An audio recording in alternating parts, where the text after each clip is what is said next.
With that, I would like to introduce Linda Pilkey-Jarvis from Washington Ecology as well, also one of our coordinating committee members. Linda will now present the session on virtual oil spill exercises 2020 lessons learned. And with that, I'm handing it over to you. Oh, hi. Yeah, thanks, Sarah. Hi, everybody. I had one moment of panic right before you handed it over to me. I seem to have really bad luck when it comes to virtual platforms, but my computer just told me I had 15 minutes left of power, so hurriedly plugged in. So Ryan, Todd, and I are moderating this panel together, and Sarah's going to help us manage our time. The way this is going to work is I'll introduce our first speaker, and then after that, as we have time for questions, Ryan will moderate that, and then he'll introduce the next speaker. We'll have time for, hopefully, for questions again at the end of that. This session is about our drill experiences in the time of COVID-19. You know, drills are so important to perfecting response.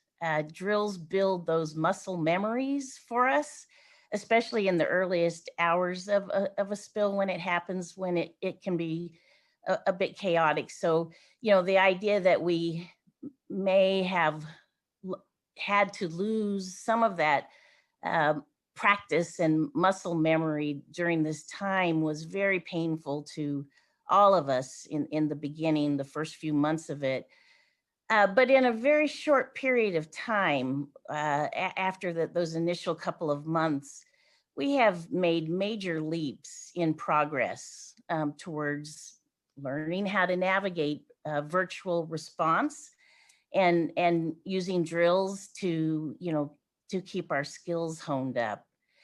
You know, so some level of this will certainly stay with us going forward, even after we're able to congregate together again.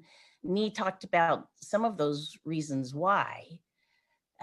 Earlier today, this morning, Sarah mentioned the drill and exercise work group with the task force. So they've developed a document to capture the early experiences we've had, some of the best practices and lessons learned with virtual drills. It's available at the task force website, and we can even post a link in the chat so you can take a look at that. But I think the top two best practices really might have to be that, one, you can never do enough upfront work to familiarize and train participants on the use of the platform. And two, it's pretty important to add another body into the mix when you're having a drill virtually who can help troubleshoot technical issues for participants. And we'd love to hear about your drill best practices. As Sarah said, if you put them in the chat, we will grab them and keep track of them along with ours. So let me introduce our first speaker, who's going to tell us about his experiences in this past year. Conor Keeney works for the Emergency Preparedness Group for Marathon Petroleum. And here in the Pacific Northwest, he is also a board member for Clean Rivers Cooperative, and also on the board and a very strong advocate for the Islands Oil Spill Association.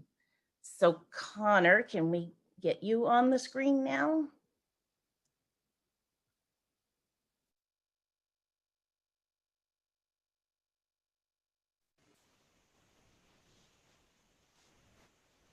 Thank you, Linda. I appreciate the introduction, and I especially appreciate several of the comments that both you and Nee have made. Before I start, I want to make sure I am calling from Anacortes, Washington, and I want to acknowledge that is both the Samish and Swinomish tribal traditional lands. And so I wanted to make sure that I brought that up. And let's go ahead. So I'm going to talk about kind of a continuous improvement mindset that we kind of fell into here as COVID happened and progressed, and share some of our stories. Next slide, please. So kind of what I'm going to cover, I'm going to give a brief introduction of our marathon areas of operations in order to frame kind of the whole discussion. Talk about exercises, not only exercises, but you've heard about one of the responses down in Umatilla. And I'm also going to mention some stuff from 2019 because some of the stuff that we were doing kind of set us up for this virtual world. Some general observations, and then kind of some of my hopes and dreams for life post-COVID, at least as they relate to oil spill preparedness and response. Next slide, please. Okay, so next two slides. This first one is Marathon Petroleum. It's different refineries across the United States. The group that I'm with, I'm part of a team that works mainly on the west half of the United States. So assets kind of from that Mandan Dickinson straight down to Texas and everything west. And one of the things to notice is that, you know, we do have facilities in Washington, Oregon, California, and Alaska. So we do kind of have a common thread through this BC states task force. Next slide, please. The next one, this is just including not just the refineries, but pipelines and terminals. So you'll see that's how we kind of touch Oregon along with some of our terminals and pipelines. But just to give you an idea of where our assets are, in the group that I'm in, what we do is we provide like incident ICS training. We plan exercises for all the facilities in our area. And then, of course, if something happens, we would respond, but all focused around oil spill preparedness, training, and response. Next slide, please. Okay, so to kind of set the stage, I briefly, one of the last large exercises we did was in Anacortes, Washington, October 2019. We did a lot of different things, but we'd been kind of slowly outgrowing our space. And so we had been looking at ways that we could move people to different rooms while still keeping them connected. And this included using Skype and Microsoft Surface hubs to broadcast live meetings, as well as a central situation status board to various locations. Just kind of good timing to try that. We did it successfully. We had some lessons learned on that. Yeah, we moved on. Then what we do, just like a lot of other people, we schedule our exercises for the next year, you know, a year in advance generally, so that we can plan everything. And it just so happened that our first large exercise was scheduled for Pendleton, Oregon, March 26th, 2020. A lot of planning goes into those things. Obviously, as COVID was kind of developing, you know, a lot of questions like, should we still do it? Can we? How would we? People started dropping out. Scott Smith from Oregon DEQ mentioned, hey, if there's some way you can do stuff virtually, like we would be still willing to participate. But, you know, I didn't quite have my head wrapped around how we would do that at that point. So we basically postponed that exercise. Next slide, please. So, however, we had a number of other exercises all still on schedule, and the next one coming up happened to be May 7th, 2020, out at Port Angeles, Washington, a combined deployment and tabletop exercise. Doing a lot of thinking. We had no idea what Microsoft Teams was. Probably a month prior to that, we were familiar with Skype. Anyways, we decided that we should really just kind of go for it and try it, because, you know, how would we actually respond should something happen right now? So we did a lot of testing with a lot of people that are probably watching. We would set up meeting with different agencies, see if they, within Teams, if they could turn on their audio, turn on their video, share documents, etc. We went through the exercise, some of our lessons learned from that, you know, this being our very first one. Obviously, preparation is the key, trying everything out. We weren't intending going in, we weren't intending on sharing a lot of information from the field to the command post, but we kind of stumbled across it that worked quite well. We realized that there's access restrictions for sharing documents between external agencies. We learned that technology facilitator, which is what we call that position, was key, someone to help manage teams specifically. Some of the cool things that also a lot of people were interested in exercises at this time. So we actually, I do work with Jenna Driscoll down in California planning exercises. Anyways, we ended up inviting a bunch of observers from OSPR down in California, and we had a situation weather briefing from the National Weather Service just to kind of try that out, and that worked fantastically. Next slide, please. So the following week, we had one down in Vancouver. We kind of shifted with that, knowing that the communication with the field had some potential. We tried to focus on information sharing at that time and the use of the chat of Microsoft Teams. We also did a live safety briefing from a central location to responders in the field so that they didn't have to congregate in one spot. We were practicing managing multiple media streams coming in from people in the field. And we had kind of stumbled across this, like documentation. You can loop in people remotely from far off locations who are just focused on documenting everything that happens, and that works really well. At the end of that one, we really wish that we would have just recorded the whole exercise. As many of you know, you can record things in Teams. Just record the whole thing, get in the practice of recording meetings. You know, that way, even if in real life, if someone was to miss, let's say, a 201 briefing, if you had it recorded, it'd be quite easy for them to catch up by just watching that. We also learned that Teams should complement, not necessarily replace, other means of communication, such as radios or phones. Don't force Teams if radio would work just as well. Next slide, please. The following week, we were out in Pasco, Washington. We started getting a little bit better on really sharing video, multiple streams of video, as opposed to just using that chat. That was the first one that we learned on how to pin specific videos on a feed, so you could kind of control your central picture.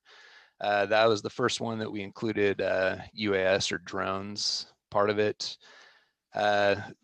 We also keyed up, we asked for additional remote documentation support, which was extremely valuable for our team. We learned that as we're doing these multiple streams in the field, it's not fair to necessarily put that burden on the responders who you really want to be doing their job safely. So, hey, maybe we should dedicate some field observers so that that is their specific role. And as a lot of you know, within the situation unit, there is a role for field observers. So we learned that we should kind of go that route. With virtual support from all over the country, we realized we need to be clear about the time zone that the incident is in, as some of our documentation was coming back from the support with times from their local time, not the incident time. Next slide, please. July 9th at Anacortes, that one we actually did assign specific field observers to work on that information from the field to the command post. That was the first one where we had live UAS footage through feeding live into Microsoft Teams. We also had remote liaison PIO participation just within the company. Some quick lessons learned: extra batteries and power for field observers if you're going to expect them to be out there any long period of time, sharing info. And for the drone itself, we can directly screen share from a drone controller to Teams if Teams is installed on that controller. Next slide, please. Later on in September, we were back out in Pasco, Washington. That one we decided to try to use what it's called a smart helmet. It's essentially, it's kind of RoboCop-ish, where The wearer can hear through the helmet. They can see a little computer screen kind of beneath their eye, kind of out of their field of vision. They can share video. They can pull up, people can feed them documents on that little screen. It worked well, but we decided it's kind of more appropriate, like if you're trying to troubleshoot equipment out in the field. And if you're incorporating things, third party, like software, it's really better if there's a way to connect it directly to your platform, such as Microsoft Teams. Okay, next slide, please. And I realize I'm going pretty fast. Obviously, if any of this spurs any ideas, contact me afterwards, but I just want to make sure I get through it in my time. Yeah, So you have about 2 minutes left. Sorry, Conor, about 2 minutes. I started at 15 and it says I got 3 minutes. All right. Just kidding. Keep going, keep going. So the Umatilla River response, which you've heard, that was going on throughout this entire time of exercises. And so we were able to kind of take a lot of the lessons learned from that into our response, which there was an exposed pipeline, there was no release, but we were creating plans in the event that there was a release. Unified command, we had regular virtual unified command meetings throughout the duration of the project. We had 2 days of field work that we set up, just full day Microsoft team meetings where we could check in and people from Unified Command or the tribes could check in throughout the day and we would update them with kind of what was happening. Next slide, please. And then as we've been getting into October, November, not straight up on the West Coast, but we have been kind of using a hybrid model with some in Utah and Wyoming, where we set up multiple channels within teams, like a spot for a emergency operations center, a spot for the field that they can talk back and forth with. Lesson learned, still need to figure out document sharing, more guidance on virtual situation displays is needed for the various teams. Next slide. Overall thoughts, these exercises provided the framework to try new things, and there was definitely less focus on kind of checklists and credit and more just like, let's figure out how to make this work. Even though teams and virtual support was new to each facility, the fact that our team is kind of the common thread through that, we were able to build off of our previous exercises. This could happen as well with agency planners and evaluators, as you are a common thread through various drills. Better coordination between the field and command posts than I've ever seen in exercises or real life responses. I think that is one of the take homes, and I hope to never see that go away. You clearly need technology facilitators for each virtual room or location if you want to run smoothly. And a lot of the stuff that we've been sharing, that I've been kind of stealing, comes from wildland firefighting responses. So let's not forget that they've been doing incredible things in the field throughout COVID as well. Next slide, and we're almost there. I stole this from, I think it's the EPA and probably a RRT meeting down in California. But this hybrid model is what I want to see stick around, and not necessarily this exact one, but they brought it up and I thought that's a great idea. Basically identifying roles that could be virtually supported after this, ones that could be a little of both, and ones that you should really have people in person. Next slide. And post-COVID life, last, don't automatically return to things as they were. I know there's a lot of people that can't wait to get back, but please don't forget about the things that we've been learning, especially kind of this idea of a hybrid model. I think sharing practices between states, you can invite people to your drills in different states. That's great. Okay. And whatever we do what we can to push our exercises so that they closer reflect reality. The picture on the right is, we sit in these large tabletops where everyone's there at 8 o'clock ready to go, when in reality, we could be having 201 briefings an hour or two into a spill with a lot of people. Okay, next slide. And I think that's a quick little plug. We have a worst case tabletop scheduled for April 8th, 2021, where I'm hoping to try out this hybrid model. And we have other large worst cases in California and Prince William Sound coming up in 2021. All right, I am over my time. Oh. Sorry. You're good. You're good. I'm going to invite Ryan Todd from California OSPR to jump on the screen as well. Ryan's going to facilitate the Q&A. It looks like, Ryan, we do have a question in the Q&A. We have time for probably both of those questions. So take it away, Ryan. Sure. Hi, everyone. I'm Ryan Todd, coordinating committee member to the task force from California. So one question for Conor about the smart helmet. Do you happen to know if it's compatible with a respirator or over the ear hearing protection? Ear hearing protection. I don't know if the muff would. If it's pretty unobtrusive with the hard hat. So a half face respirator you would be able to wear, no problem. If you had, I don't know if how well like large hearing protection would work. It does have great noise canceling, so people can't hear how loud it is when you're out there talking in the field. So we were by some large power packs, and I was yelling, but people were like, "Why are you yelling?" And yeah. One more, Ryan, go ahead. Not sure which one you're thinking of. There's one from DC Carter in the Q&A. Can you expand? Better comms. Yeah, that one. Can you expand on the better comms, the field comment? Yeah, so traditionally there always seems to be a bit of a disconnect between the people in the field and the people on the command post. Using Microsoft Teams or one of these other platforms, either within the chat or by sharing video, you can run Microsoft Teams on your cell phone.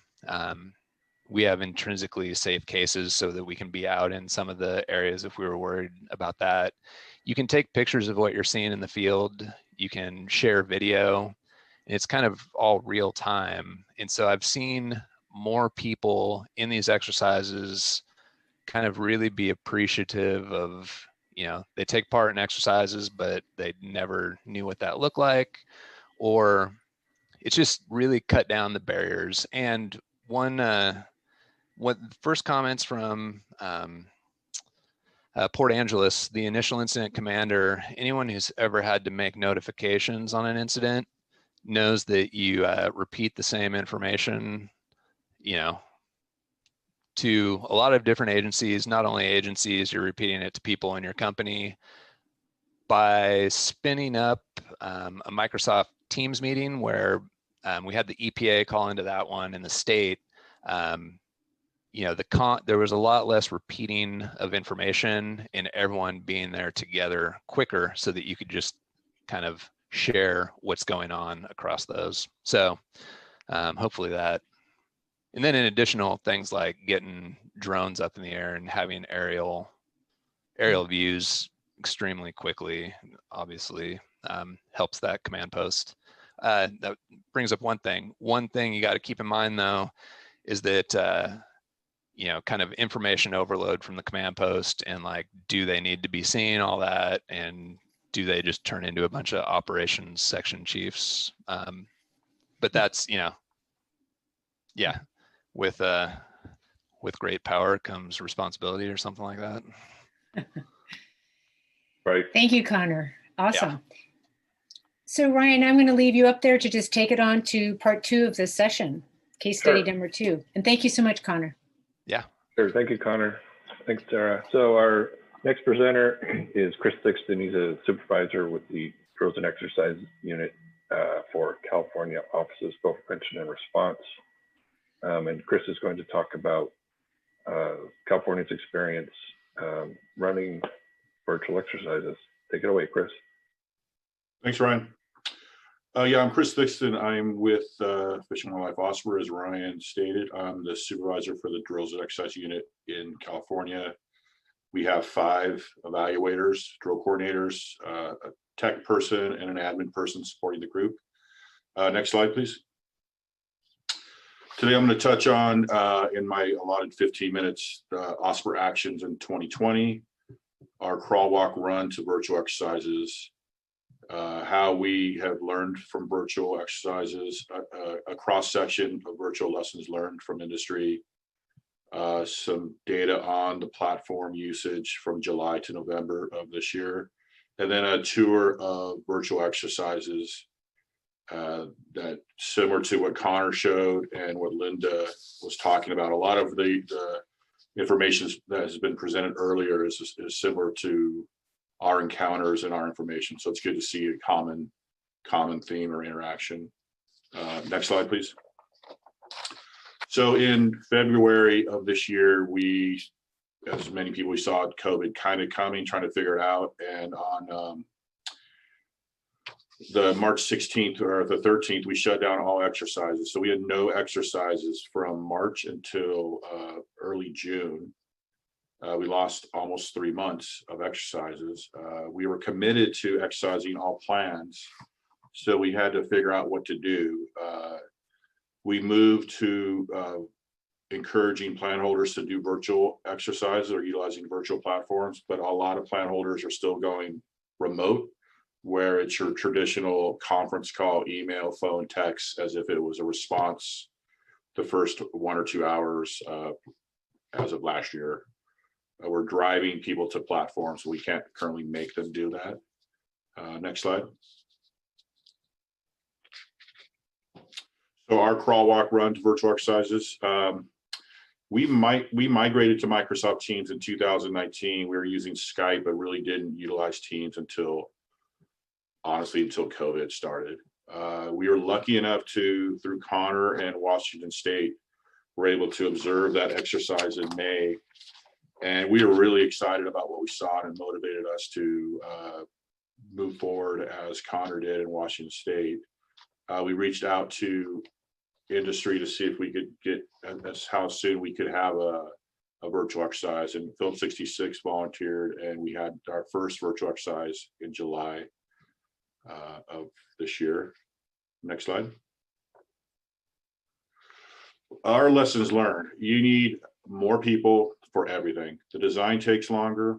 You need, on a medium-sized exercise, we might have 1 or 2 evaluators. It now requires at least 3 and somebody behind the scenes to make sure folks are where they're supposed to be. We're prompting, we're asking questions. It's a lot more work. It's a lot more learning.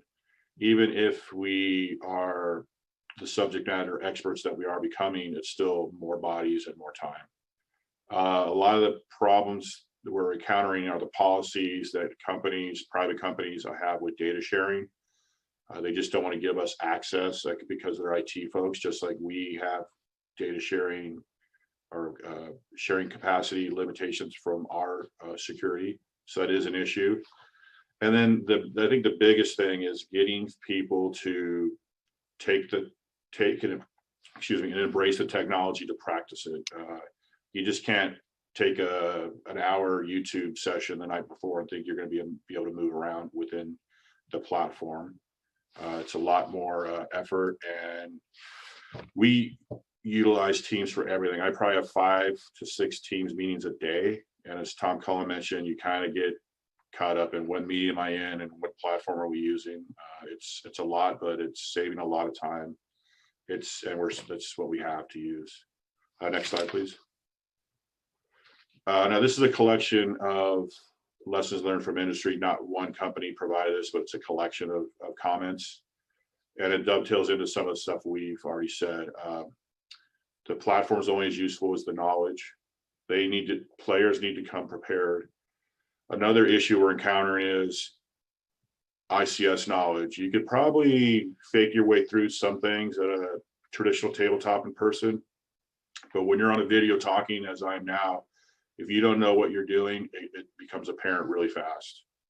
So we're really emphasizing people doing refreshers with their ICS roles.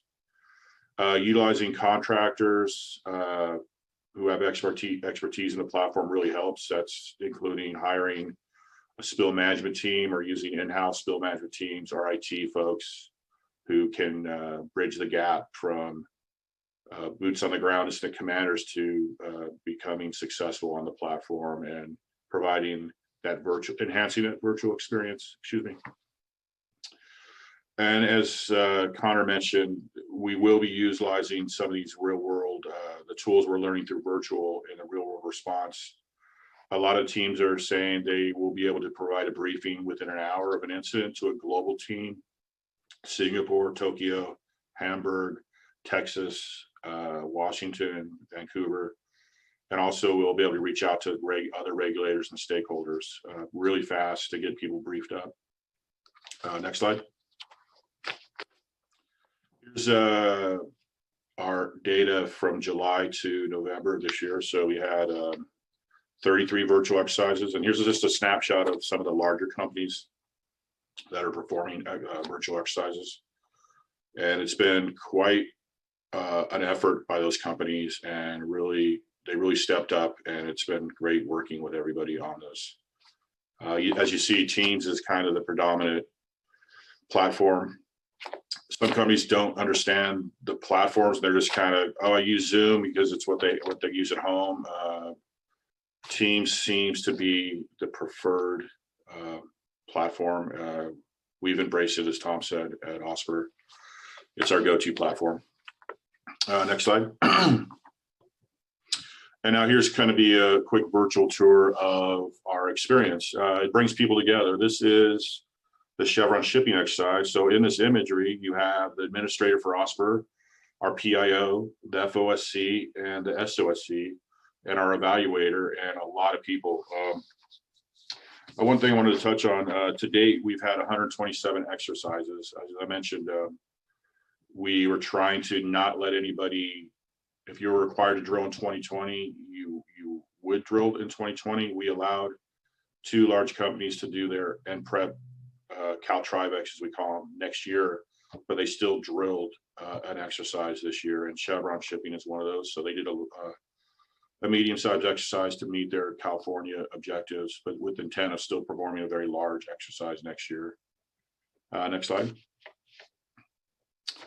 This is a Zoom version of that. This is CRC, California Response Corporation, bringing a lot of people together, a lot of regulators, ex-OSPR folks, consultants, all in there communicating together. Next slide.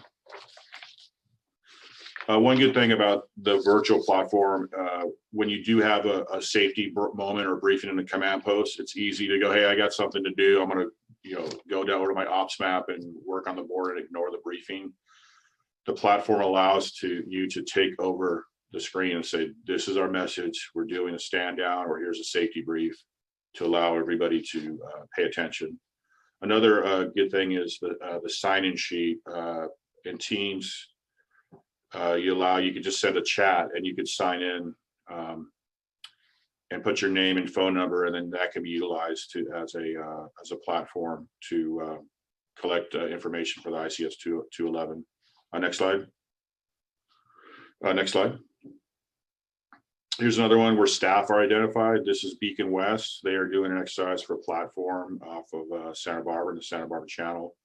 They've stepped up and added section names. People are learning this and they're building on it. It's just continually improving, almost weekly, sometimes daily, where someone finds a little widget or secret, or I try this, try that. So it's very interesting and impressive how everyone's in less than 6 months have expanded this and ran with it. Next slide. This is from our first virtual exercise. It's Phillips 66. We had folks from Dallas or Houston and the Bay Area in California, Sacramento, or Los Angeles, Orange County. This is part of the briefing of where the incident's happening. The screens are in the background. Everyone's wearing masks, which was good to see. Next slide. Here, as Conor said, they utilized a field camera, and they also did a gear deployment on that. And they were briefing on that and directing the boom to be moved in certain directions from the command post, and that was observed in on the platform. Next slide, please. This one's great. It's as part of Teams in the chat. on the right side is 3 California OSPR folks and the drill coordinator for Phillips 66 communicating with each other, asking questions about the boom, about the Petro barrier, and that was all real time live in Microsoft Teams. Again, this was Phillips 66. Next slide, please. This is a situation unit display, which is critical for people checking in either hour 1 or second day or third day to get that initial brief. Instead of going up to the old school traditional board, they log in, they go to the Teams channel, and they can get briefed up and then get plugged into the channels that they belong to, either environmental unit or operations. Next slide, please. This is Adobe Connect, a situation status display. This was Torrance Logistics in Los Angeles. This exercise had, I think, 200 people playing in it or participating in it. So we had a lot of people. We've had up to 200, 120, up to 20 people on some other ones. So there's a lot of capability to have a lot of people participate. Next slide. This is the IEP software, which is supplied by a contractor. This is where they're updating the ICS 202 alpha, and real time you can observe it, watch it. It's part through Teams as well. Next slide. This was CRC doing an exercise in Central California where they utilized 2 platforms. So they used Teams internally for the corporation to communicate amongst their staff, but then used Zoom as their exercise platform. And then this is their really impressive situation status board where you can click, get information, get a lot of decent recovery. You have information similar to an ICS 209. You have the recovered oil, spill stats, wildlife information, weather. It's really good visuals. Next slide, please. This is to a one briefing in Teams. This is an OSRO, oil spill response organization, who happens to also have a plan because they're an MTU, and this is their vessel diagram. Their vessel, they're moving fuel from the truck to the vessel, and they're documenting the spill on the ICS 201. Next slide, please. And this is real-time Zoom editing of the 202 alpha and the participants editing it collectively.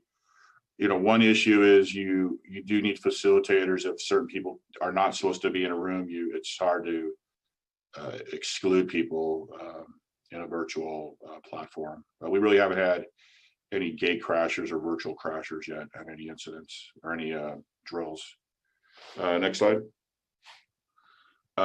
This is another IEP software diagram for Exxon and their platform in Santa Barbara Channel, and that's the Fish and Wildlife Game Warden who is serving as state on-scene coordinator, getting briefed.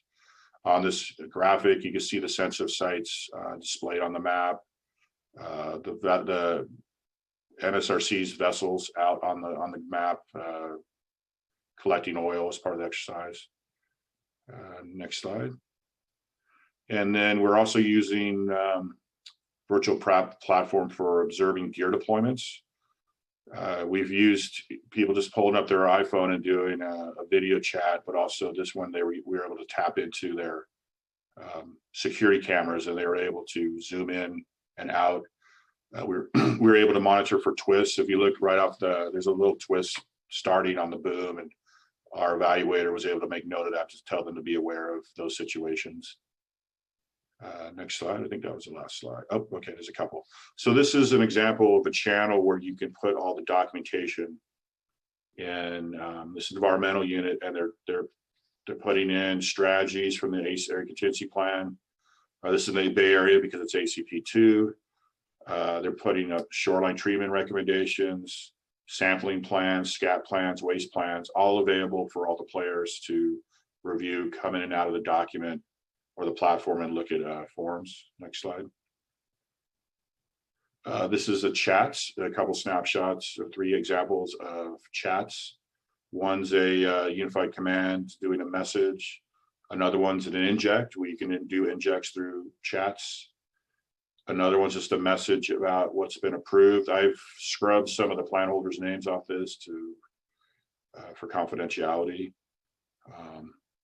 But it's they're the great options. And yes, most of these are team centric because most of our exercises are through teams.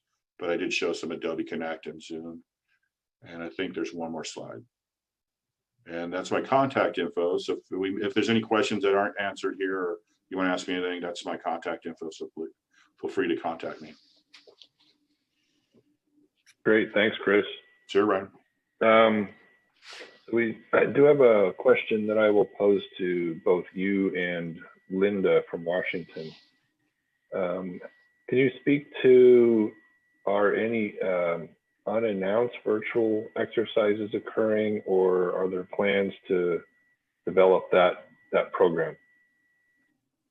I'll tell you from California, we're trying to maximize the minimum. So when we do exercises, we're only going after right now the must meet objectives to be compliant with California regulations. A lot of companies are coming in, hey, we want to do all this stuff. We're like, it's COVID.